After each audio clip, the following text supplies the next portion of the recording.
I never thought I'd be the guy whose life turned into a soap opera. I always saw myself as the steady type, the one who enjoyed a simple life with my wife, Sarah. We'd been married for 5 years, and while things weren't always perfect, I thought we had a solid relationship.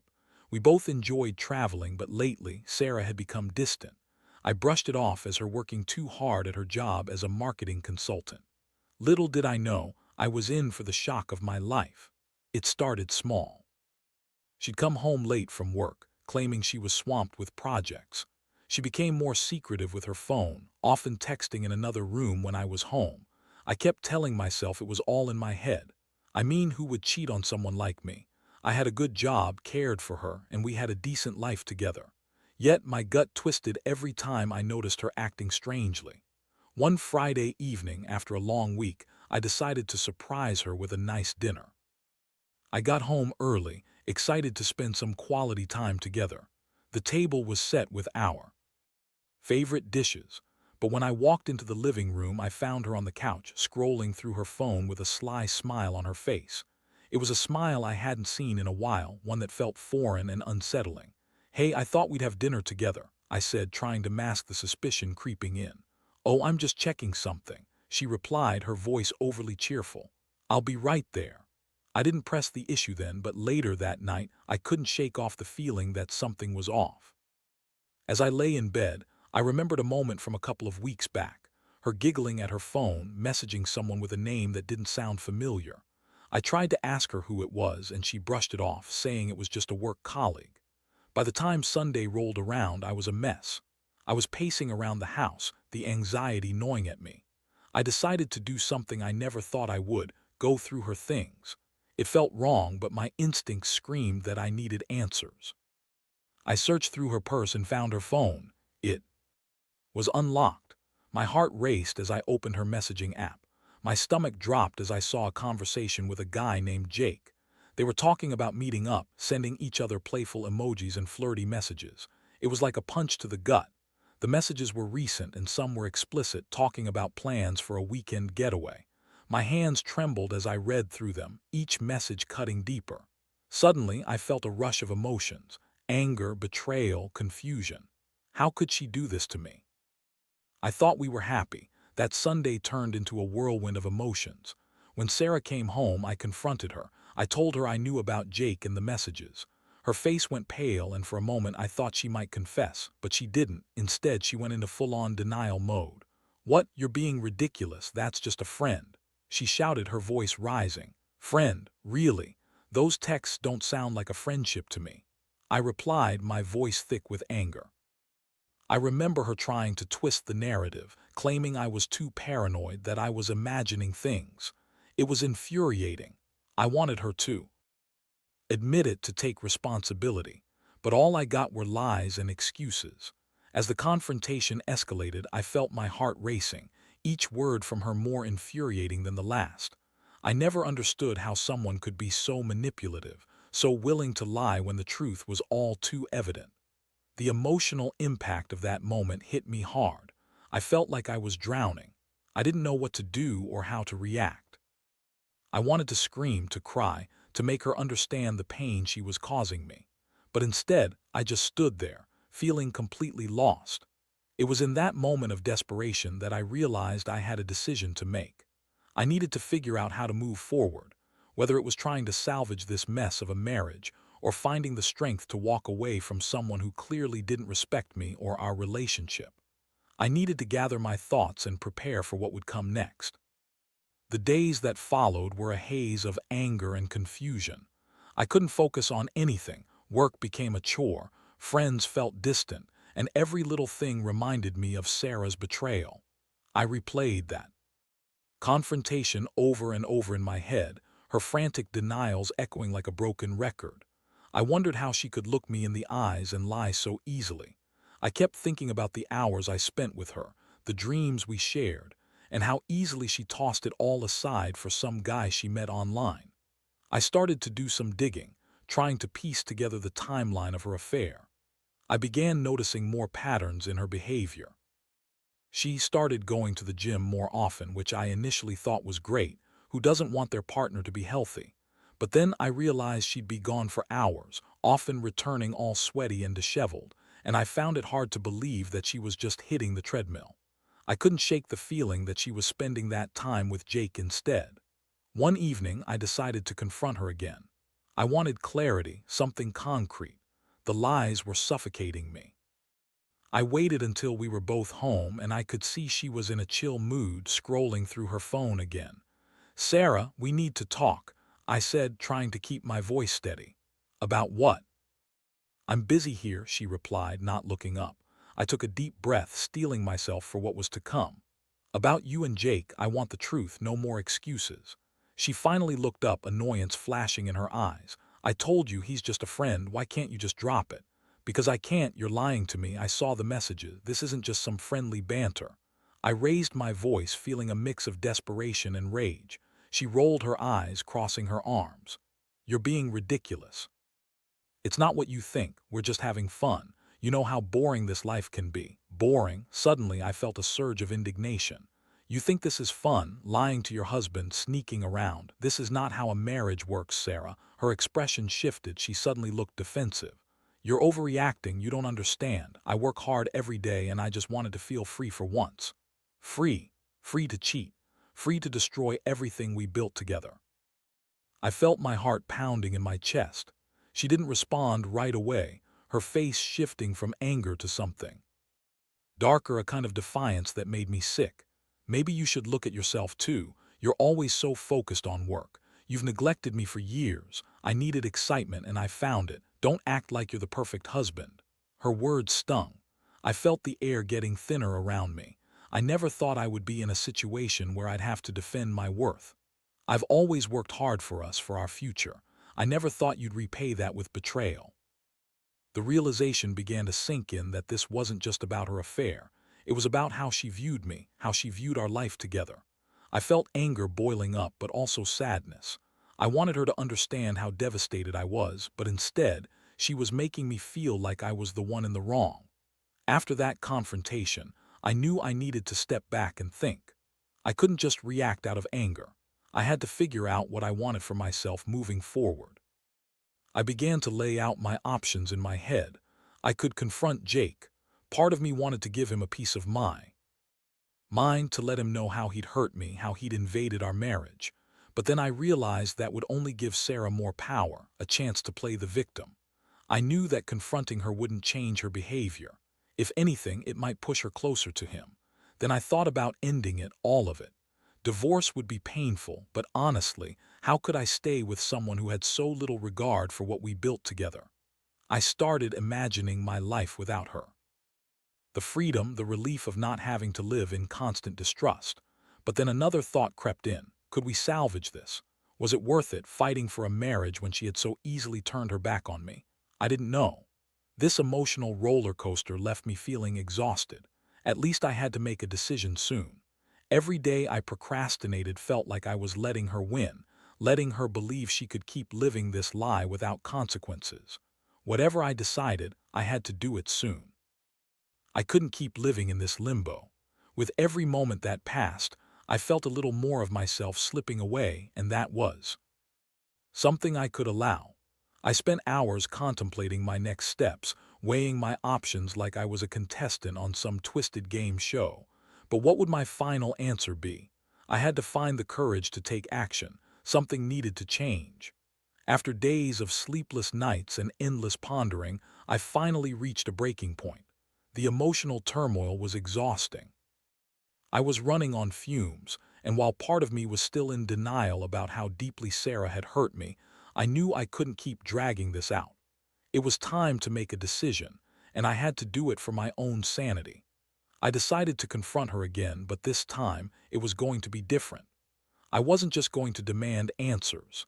This time, I was going to lay out my feelings and let her see the gravity of what she had done.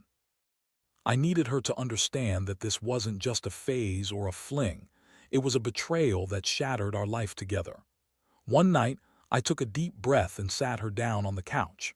She looked at me, a mix of curiosity and irritation in her eyes. "What now?" "I'm tired of playing games, Sarah. I need to know if you want this marriage or if you're willing to throw it away for some thrill with Jake, I said, my voice steady but filled with emotion. I need you to be honest with me for once. For a moment she seemed taken aback. Her expression shifted from annoyance to a flicker of uncertainty. I told you it's not serious, it's just fun. Fun.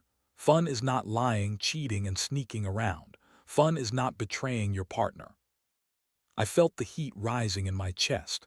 You've made me feel like I'm not enough, that our life together isn't worth fighting for. Her eyes narrowed, the defensiveness creeping back in. You're blowing this out of proportion. You don't know how hard it is for me. Hard. Tell me how hard it is for you while you're off having your fun, while I'm here trying to hold everything together. I was shouting now, the frustration boiling over.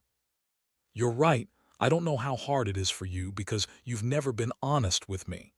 As the argument escalated, I could see the cracks in her facade. I wanted her to understand the weight of her actions, the damage she had caused. You can't keep lying and expect me to just sit back and accept it. You had a choice, Sarah. You could have talked to me, sought help, or expressed your feelings instead of running into someone else's arms. She opened her mouth to respond, but no words came out. I could see her hesitating, maybe even realizing she was cornered. It was the first time I sensed doubt in her eyes, the first real glimpse of the consequences of her actions hitting home. Is this what you want? Is this the life you want for us? I pressed on, because if it is, then we need to talk seriously about where we go from here. For the first time she looked vulnerable, her bravado slipping. I don't know, she said quietly, almost a whisper.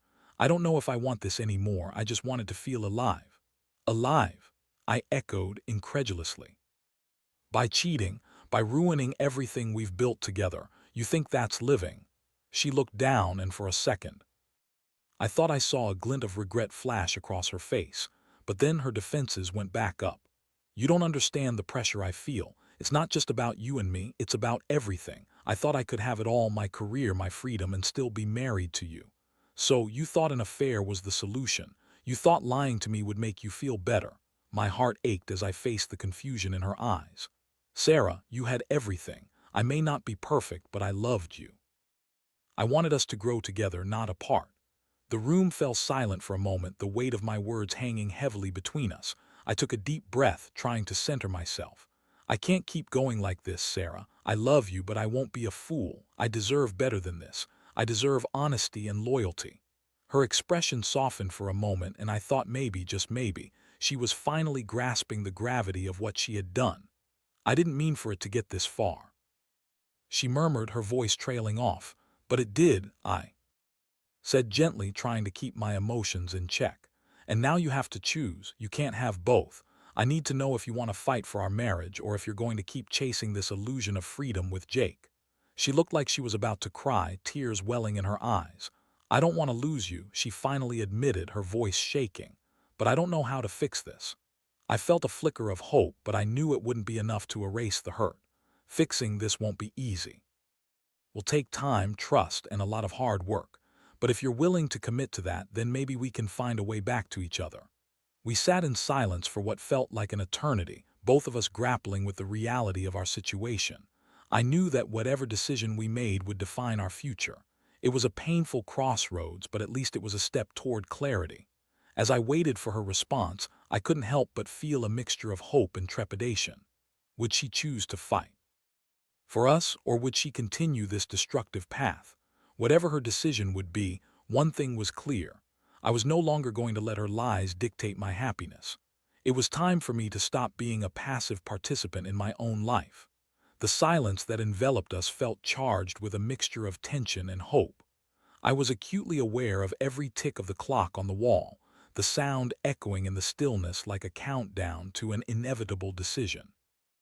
Sarah sat across from me, her eyes darting between the floor and my face, a myriad of emotions etched across her features: regret, fear, uncertainty. Finally, she took a shaky breath and spoke.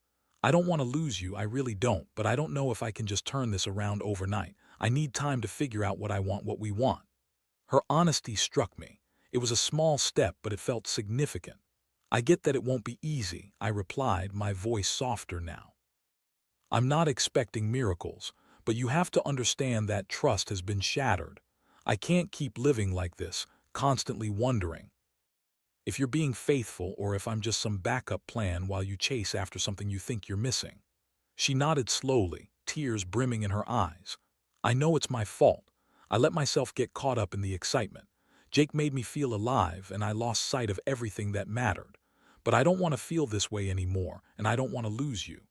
I could see the sincerity in her eyes, but I also felt the weight of my own emotions pressing down on me. I wanted to believe her, to hold on to the hope that we could find a way to rebuild. But there was still a part of me that was terrified, terrified of being hurt again, terrified of diving back into a marriage that had so quickly turned sour. "Let's take it slow," I suggested. "We can start by being honest with each other, no more lies, no more hiding. You need to cut off contact with Jake entirely. If we're going to try to make this work, we can't have him lingering in the shadows." Her face fell at the mention of Jake, and I could see the internal struggle playing out in her mind. "You don't understand how hard that is. He was my escape," she admitted, her voice barely above a whisper. "I do understand," I replied, my tone firm but compassionate. "But if you want to escape, you need to find new ways to feel alive without betraying our marriage. You need to focus on us and what we can become together, not on what you think you're missing somewhere else." She wiped away a tear that had slipped down her cheek. "You're right. I'll cut him off," she said, her voice steadying. "But I need your help. I need you to be patient with me. We need to rebuild the foundation of our relationship. Patience is what I can give you, but I can't do it alone. We both have to be invested in this. I'm willing to try, but it's going to take work on both our parts." I felt a hesitant sense of relief wash over me. We were at least acknowledging the problem together, and that was a start. But starting over wouldn't mean forgetting what had happened. I knew it would. A long road ahead, filled with bumps and bruises. As we talked, we began discussing ways to reconnect. I suggested we set aside dedicated time for each other, scheduled date nights, excursions, anything that would remind us of why we fell in love in the first place. It felt like an attempt to clear away the debris left by her infidelity, but I also saw it as an opportunity for us both to open up, to share our feelings and fears. Over the next few weeks, we put our plan into action.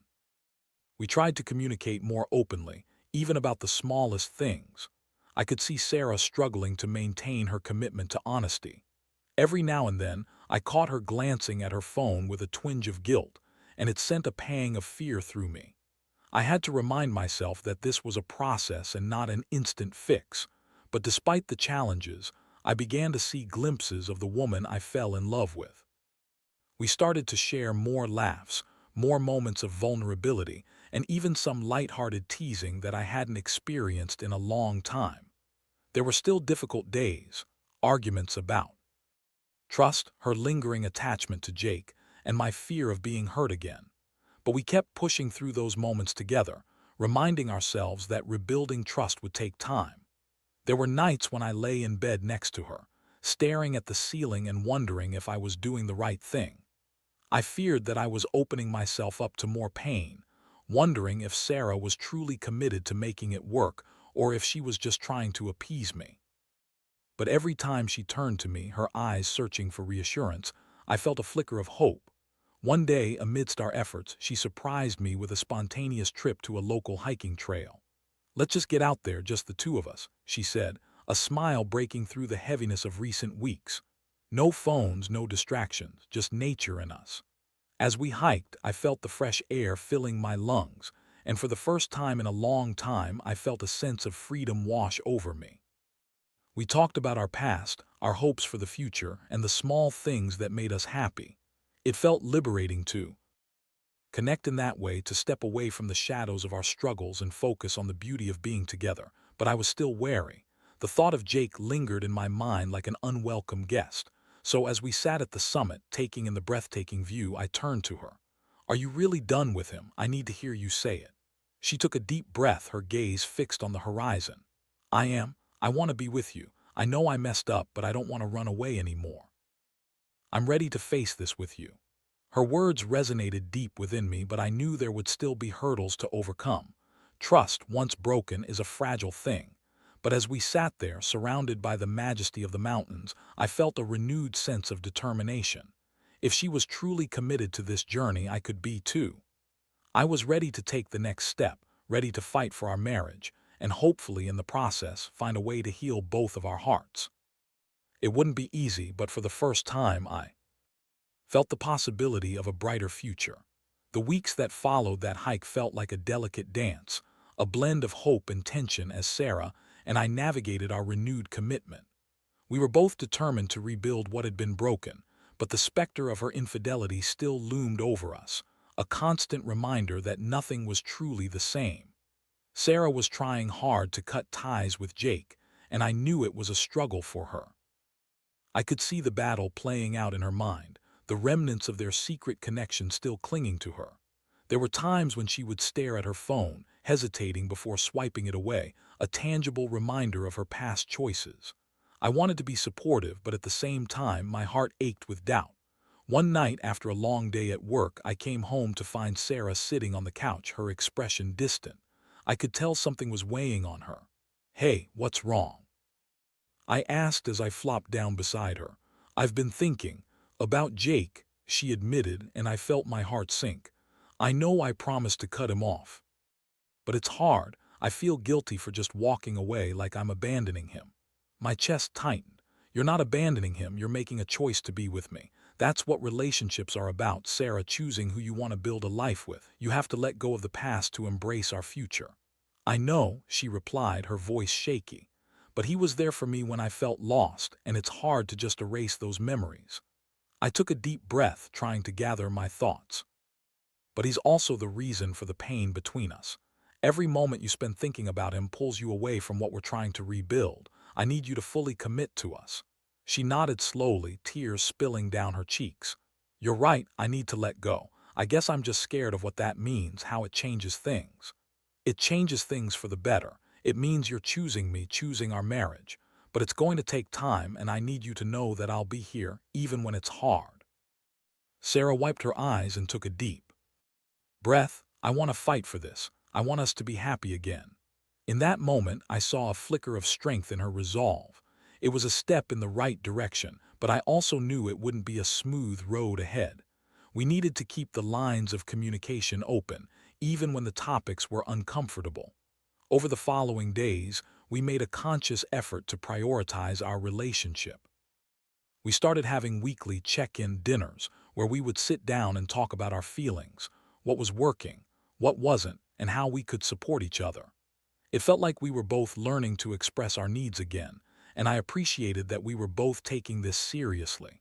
However, just when I thought we were making progress, I received a text that knocked the wind out of me. It was from Sarah's friend, Elise, who had been one of the few people I confided in about the affair. "Hey, I just wanted to let you know I saw Sarah with Jake the other day. They looked really close." Rage ignited in my chest. I felt like I had been punched in the gut. I couldn't believe it. After all the conversations we'd had, the steps we were trying to take, how could she betray me again? I felt my heart race as I struggled to process the news, anger bubbling just below the surface. I took a moment to calm down before deciding to approach her. I needed to confront her, but this time I had to be careful. I texted her to meet me at home. I wanted to give her a chance to explain before I lost my cool. When she walked in, I could tell something was off. She smiled, but it didn't reach her eyes.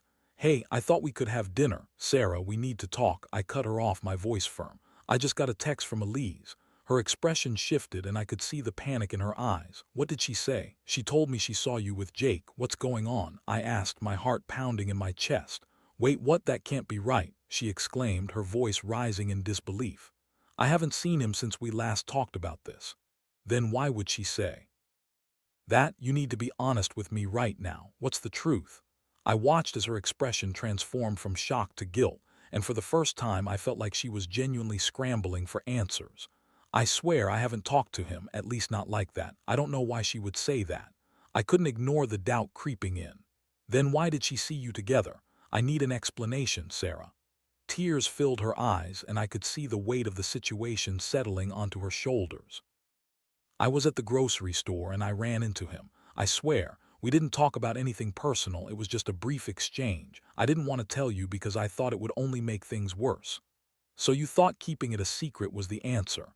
I shot back, frustration spilling over. This is precisely the kind of behavior that breaks trust. You need to understand how this makes me feel. I know, I'm sorry, she cried, her voice laced with panic. I didn't want to hurt you again. I thought I could handle it, but See, now I was wrong. The reality hit me hard. This was no longer just about her affair, it was about the consequences of her decisions. If you want this to work, you need to cut him out completely. You can't just run into him and act like there's nothing between you.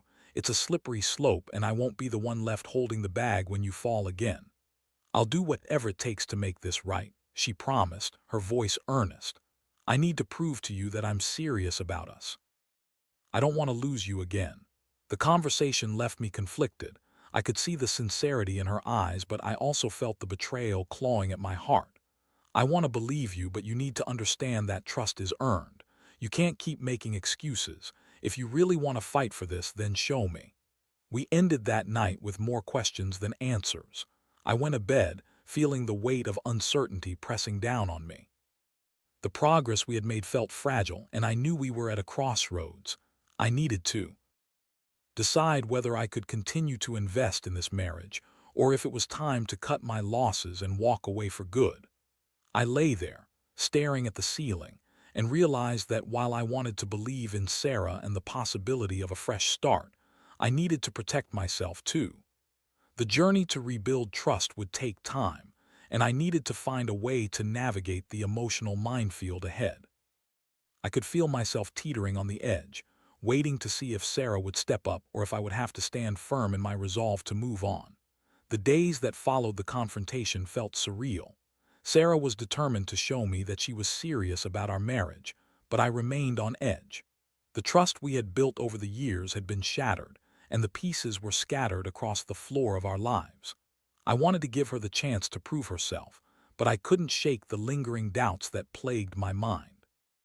We continued our weekly check-in dinners, and while those conversations were often filled with hope, they were also tinged with uncertainty.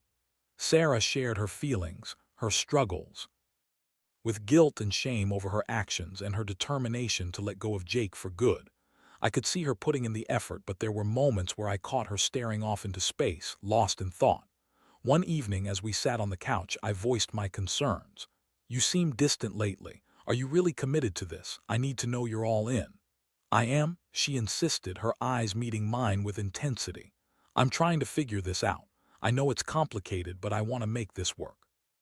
I don't want to lose you. I want that too, but it doesn't feel like you're fully present sometimes. I need to feel that commitment from you every day, not just when it's convenient, I replied, trying to strike a balance between honesty and support. Okay, she said, her voice steady. What can I do to show you that I am committed? I'll do anything. I looked at her, searching for the right words. It's about more than just actions. It's about openness. If you're feeling anything, doubt, guilt, anything, you need to share it with me. Hiding things will only drive us apart. She nodded, and in that moment I felt a renewed sense of determination. I wanted to believe in her, in us. We decided to go on a weekend getaway to a cabin in the woods, a chance to reconnect without the distractions of our daily lives. As we packed, I felt a flutter of excitement. This trip could be a fresh start, a way to break through the heaviness that had settled over us.